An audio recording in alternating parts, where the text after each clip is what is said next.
Hello, Deborah Beard. This is Emily again, and this is my third to last of the three tech videos I was supposed to do for my three particular garments.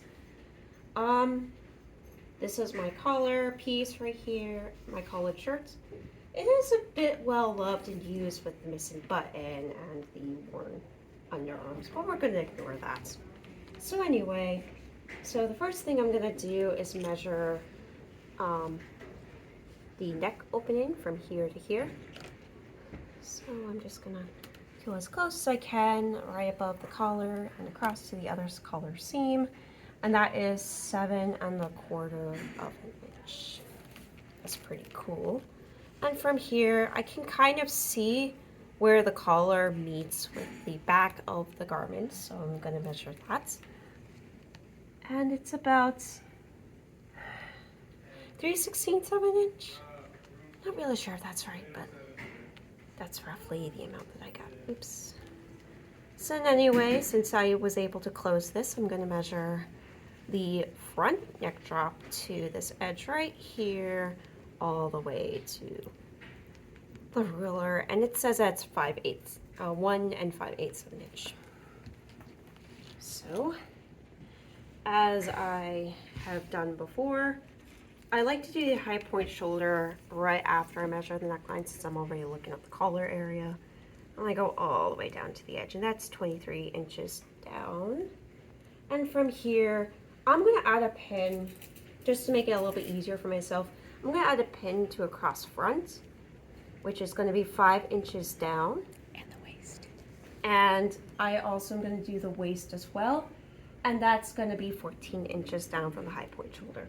Since I already have the ruler here and I kind of want to save time in the industry, I just want to add those pins. So since we are looking at the waist first, I'm going to go across the waist from this pin all the way to the edge to edge, and that's 15 and a 16th, so I'm just going to go round it to 15 inches down across. So after I take out this lovely red pin, because we don't use pens in the industry, I'm gonna go across the front and go all the way to the other side. It's just about 12¼ of an inch across. So after I'm done measuring the front and the waist, I'm gonna go to the sweep of the garment. And from here, I'm kind of just gonna measure as best as I can. This kind of has like the fishtail sweep, so it's kind of a little bit tricky to measure this part right here, but I'm going to measure as best I can. So I'm going to go across a little bit and then going to follow the rest of the curve as best as I can, because obviously there can be room for improvements. And this garment refuses to lay completely flat due to it being well loved and cared for. So after I meticulously measure the sweep of the garment, I have about 19¾ of an inch across there. Obviously, before I turn the garment around and do the back side, I do know that I have to measure in between the buttonholes to make sure they're appropriate, and as well as the width, but obviously that's going to be for the spec page. I'm not going to show it like the measurement wise, other than the fact that I have to measure it right at the very center to the other center. So it has to be right in between the threads here. Not really above it, because each of the buttons are in the center of the particular measurement. Okay? And obviously for the spec page, you'll have to measure the opening and write what kind of buttons you're going to use for the garment.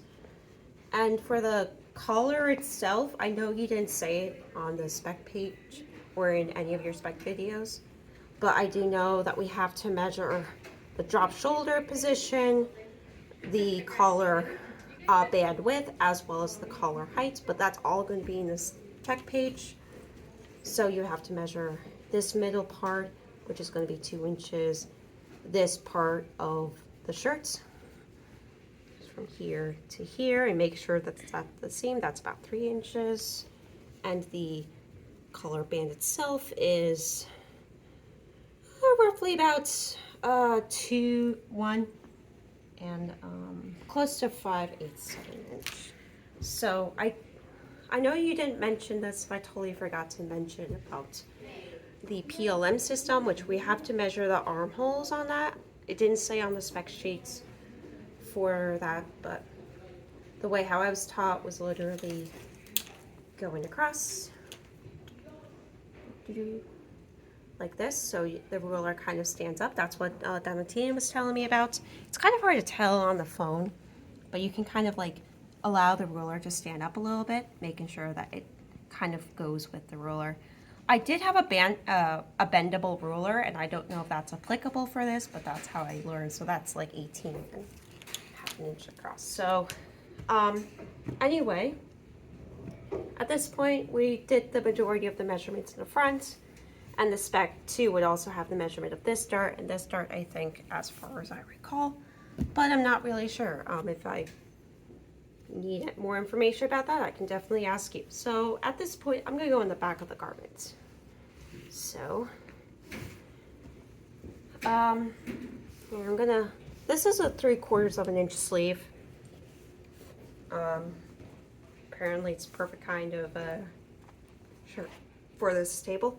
But anyway, so at this point, I'm gonna go at the high point shoulder and do a cross back at 5 inches down. Go across from there.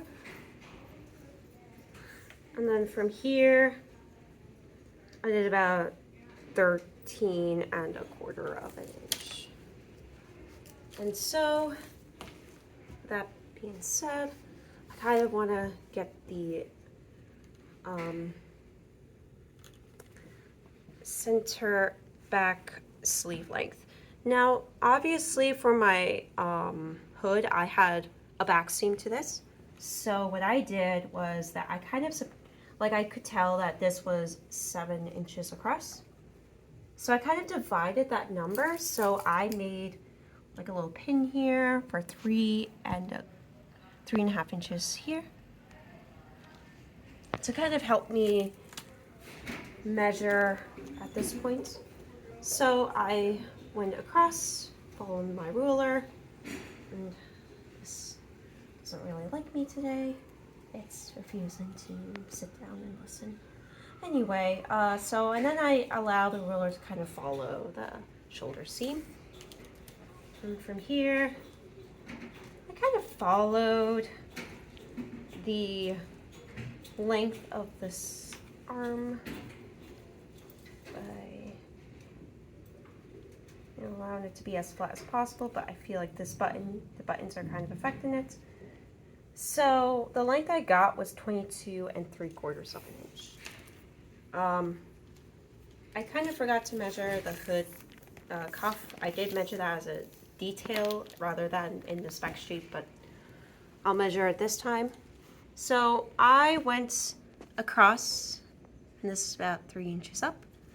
And I know that the last time I did like a spec sheet, the detail page would have the measurements between all the buttons to make sure that's proper, the buttonhole size, the kinds of buttons that are used for this, details on the top stitching.